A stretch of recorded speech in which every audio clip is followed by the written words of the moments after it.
Welcome back to the GameSpot stage here at E3 2016. Joining tomorrow night to talk about ReCore is Joseph Staten. So you're the Senior Creative Director of Microsoft Studios. You're also writing the game, is that right? That's right. They let me out of my cage to write this one, so that's been a lot of fun. Let's talk a little bit about, who's making the game. So obviously it is a joint venture between Armature Studios in Austin, but also we've got Concept, which is Inafune-san's studio over in Japan. How do those two studios work together? I mean, the time difference alone. Yeah. Is one working while one's asleep? Yeah. Absolutely. ReCore is this great international project where we've got people in Austin and, over in Japan and other places around the world too. So it's been actually a lot of fun. That's what Microsoft Publishing does really well, is bring together different teams to create something really special. And I think ReCore is a great example of that. What is Inafune-san's involvement in the game? So he's been involved every step of the way, especially in the early concept phase. I mean, he has a real love for memorable, colorful characters, and you can see that in the characters in the game. So he brought all of that strength, and Armature do many things well, but they're great at systems and gameplay and technology, and when you put those two studios together, it's been a really just great experience. I got to play it the other day, and Cool. along with the character stuff, it's very immediate, the influence in terms of game design and mechanics that Inafune seems to have, whether it's intentional or unintentional. But I came away feeling like, wow, there's a lot of Mega Man in this game. The way it feels, the way the shooting works, and the way it challenges you to think about so much at the same time while you're in combat and stuff. So absolutely, yeah, it's definitely one of those games that you look at and think, oh, that looks easy, that looks pretty simple. It's color matching, but when you get into it, the mechanics are actually very deep, and you have a lot of options as a player, not just shooting with Joule, but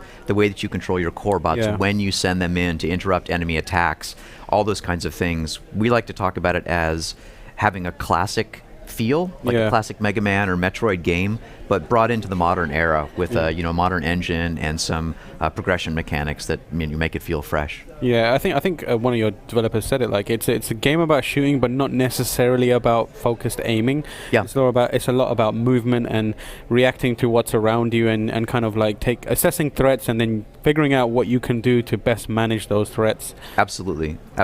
Yeah, and I think Mark Pacini, the game director, says that very well. It's not about aiming, but it's it's a shooting game. Yeah. And from a basic perspective, she's in terms of making the Mega Man connection again. She has her gun which she fires like a spread shot. Yep. And then you have a charge shot as well, again, like Mega Man. Absolutely. So it's about doing damage, managing the waves of enemies that are approaching. But then you have this almost Ikaruga style mechanic in the corner, the color matching. Can you tell us a bit about that? Yeah, absolutely. So you can see here, yellow is good against yellow. It's really, at that level, pretty simple. But because you have encounters with multiple color types of enemies, it does get really interesting to manage the system. So you're using your D-pad to swap between different ammo types, all the colors, and then white, which is sort of a neutral color that's good for lots of different kinds of enemies. We're still playing around in the polish phase about, do we want the different weapon colors to have slightly different effects, fire rates, that kind of stuff. So we continue to tune, and it's been really fun to bring it to E3 and have people actually play it and give us some feedback on that. Right. So the area I played was very you'd get one type of color, but am I right in thinking there's enemies that change? Yes, there may be. Yeah, I've heard about shifting color phases and that kind of stuff. Absolutely. So there are more challenging bosses, sub-bosses in the game that don't start off. They start off as one color, but they're able to adjust your attacks and permute their colors. So you might be fighting a boss that can cycle through all the colors. So this section I played was what reminded me most of Mega Man. You have this giant enemy that is kind of he's my favorite enemy in the game right now. What's his name? Well, he needs a better name, which I have to go back to Redmond and figure something out. But we call him the Master Spawner right now. He's constantly spewing at these. He spawns things. So it's just this classic Mega Man style setup where it's just this floating boss that isn't directly damaging you. It's just menacing, and it's spewing enemies. And the challenge is in kind of making sure that you don't fall down a pit or get overwhelmed, while also making sure that you've got the opportunity, using your opportunities to kind of drop a bomb in there or shoot him with a blaster. That's one of the moments where I was like, this is Mega Man. Yeah. They're not calling it Mega Man, but it is. Absolutely. He's called, so there are two types of robots in the game. They're the core bots, like the spider and the dog and the gorilla, and then there are these things we call core bites that can be very, very small or very large, like that Master Spawner. And each of the core bites, and there are many of them in the game, they each have the sort of unique gameplay hook. We're showing off a couple of them now, but when you play the full game, there are lots and lots of different enemies that you can fight against. It's really fun. Yeah, and the way that we mix and match them up, the encounters get really neat. So you mentioned the core bots, and these are also your companions, right? So the main character is Joule. She's kind of like the scavenger type character, almost? A little bit. So Joule's really simple story is that she's a colonist sent to Far Eden to prepare it for many more humans to arrive. Okay. She goes to sleep for a couple hundred years and expects Far Eden to be full of water and trees and totally terraformed. But, of course, when she wakes up, none of that has happened. All the robot helpers have gone crazy. So she's a colonist, but also a technician responsible for maintaining some of these terraforming systems. But she's given this big new challenge that she was never prepared for, which is getting Far Eden back on track, essentially saving it. And then we're seeing one of the core bots there. So how do the core bots kind of factor in? We see them, when we first saw the trailer, they were kind of like this cool companion, but they actually, they kind of melded into gameplay way more than initially expected, right? Absolutely. So when you start the game as Joule, you have your companion that Joule was sent to Far Eden with. Each human is paired with a core bot, and she was paired with Mac, the blue core in the dog. And as you go through the game, she'll end up meeting Seth, the spider, and Duncan, the big ape frame.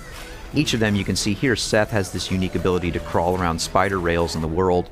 You might see some spider rails early in the game before you get Seth, and you'll be able to later in the game backtrack to those areas and access, places in the world that you couldn't before. So it has very much that Metroid-ish feel. And that's the connection to Armature, right? Because that is ex-Metroid Prime developers and that kind of stuff. Absolutely. So we can expect that kind of like format where you're unlocking new items, going back, rediscovering areas within areas that you may have already explored. Correct. Do you... Sorry, so are the core bots all available from the very start, or is it just, you know, you collect them as you go? You unlock them as you go, From the chat, we have a question is, obviously with the color switching mechanic, how have you changed that for colorblind gamers? That's a good question, and we do have accessibility testing that we're doing right now, and that's the real good part about the final polishing phase is we're able to bring in lots of different players and see how they can play and what we can do to make it more accessible. And I don't have the right answer right now, but that's the phase that we're in right now with the game. Right. In terms of story, that's the one thing I wanted to discuss. Like, the area I played was quite light on story, obviously because it's in the middle. A challenge or the mission has already been set up, so it's kind of isolated. But Joule and her role is to kind of like colonize, prepare the planet. What's the kind of threat that she's facing? Is she facing a threat? Is it just a game about just kind of cleaning up? Right. Yeah. Oh, wouldn't that be fun? That would be amazing. Game? Fortunately, it's a little more than that. So Joule came to Far Eden with a group of colonists, but when she wakes up, she's the last human on the planet as far as she knows. All the core bots, or most of them at least, have been corrupted by some influence that she doesn't understand. Right. Some of the core bots' cores have actually been turned black into this strange, corrupted form. So her first problem is, hey, how do I actually get some help on my side to tackle some of these bigger problems? Which is why she starts linking up with the other core bots. But the bigger problem is clearly there's probably some big bad guy who's responsible for doing bad things to the core bots. So she's fighting against that part, and also just changing the world back to the way it was meant to be. So as you go through the overworld of Far Eden, this desert place, you will also come across dungeons, old facilities, buildings, structures that were meant to be the things that brought Far Eden to life. Those are the dungeons in our world, and Joule will go into those facilities, get them back online. But the whole big goal, the big challenge, is to rescue Far Eden from these terrible storms that are plaguing it and get it terraformed. So as she's walking around, is she going to be talking to like the core bots, or is there going to be some element of like self-talk, because obviously there's no other human characters around? So if anybody's ever seen a Lassie movie where the boy will turn to Lassie who goes, ruff, ruff, ruff. What's that, Lassie? There's someone down the well. There's a little bit of that in ReCore, where she is conversing with Mac and Seth, who speak in this Digimote language, we call it, but Joule's able to understand it. So she's able to have conversations with the core bots in the world, and we tell the story that way. There are also some other ways that we're telling the story that we're not revealing today, but suffice it to say, Joule does not just sort of walk around talking to herself wondering what's going on, but each of the core bots has their own personality, and that shows through in the way that she talks to them and interacts with them. It also seems to be built into their character design as well, right? Was that a lot of fun to kind of combine the character design with the character that you were writing at the same time? Absolutely. So I think it's pretty easy to make a charming dog. Everybody knows what dogs do when they're scared or injured. But to make a charming spider, That was a really fun Right. challenge from a character design point of view. And Seth, when you first meet him with the yellow core, is a very cowardly spider. So he's twitchy and nervous, and he scrunches up into a little cute ball when he's afraid. Duncan, the big gruff gorilla, is very stubborn and tough. And so getting those personalities into them was a real treat. And where Inafune-san and Armature and their special magic together really came together. You've got a dog in there for the dog people out there. Will there be a cat for the cat people? I'm a cat guy, and I'm frankly a bit sad I've not seen a cat yet. What's going on here? I have had lots of questions about cat, and maybe I'm biased because I'm a total dog guy. Cat people are cool too. We know. You don't have to tell us don't that. worry, Like there's two of cats, us. we just You're a understand little that we're standoffish better. though, and a little kind of hard to read sometimes. Like a He cat. sleeps That's a lot right. as well. No. Yeah. So I suffice it to say that we would love it if ReCore's a success and we can continue the story beyond the first version. And there are a ton of great other core bots that we have designs for that we just didn't have time to build. So for what this you're version. saying is cat DLC. That's not a bad idea. So there's an area just beyond this bit that I played that kind of really highlighted what I loved about ReCore. And it's an area where you're kind of in an arena, but the floor of the arena is split up into 3 areas that are catching fire one by one. Yes. And at the same time, you're battling these waves of different types of enemies that also have different colors. So it's really about having so much layered on top of each other and then just remembering how to use each part to your advantage and the best way to use your abilities and movements and stuff. Exactly. You know, we say, I think for a lot of games that it's deceptively simple. It's easy to start playing, but it's really deep and challenging the further you get into it. You know, that really is true with ReCore. You look at it and think, oh, it's a color matching game, it's going to be pretty straightforward. But no, like there are rooms that are tough, like real challenges. And we've had people come back through the line a couple times because they really wanted to beat the flame room. They got close, but they couldn't quite do it. Once you get familiar with the controls, it's this awesome ballet of choices where you as a player have Joule's weapon, you have the core bots, you have all their special abilities. And the flame room, when you look at it first, you're like, oh my god, how am I going to like get through the flame room? But once you get into it and start to play, it's really satisfying. Yeah, and that's not an exaggeration because like I was telling you earlier, in my demo, the person in front of me was dying so much that I was like, I need to call someone and get her get kicked him taken off. I need to have my go here so I can get out of it.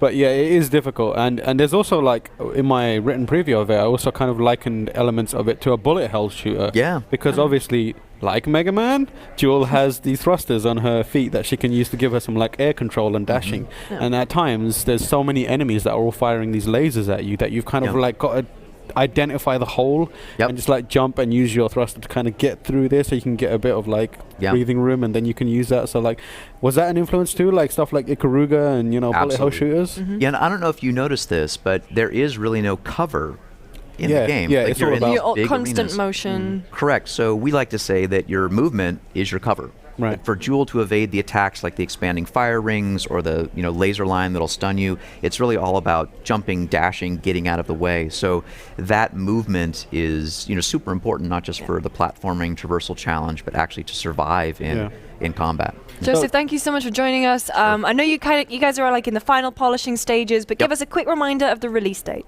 So ReCore is coming out starting September 13th of this year for Xbox One and Windows 10, and it's part of the Xbox Play Anywhere program. It's actually the first game coming out for that. So buy it on one platform, play it on the other, vice versa. Awesome. It all works great. Thank you so much. You bet. And for more coverage from this year's E3, of course, make sure you stay tuned to GameSpot.com. You're watching the GameSpot stage, brought to you by Airheads.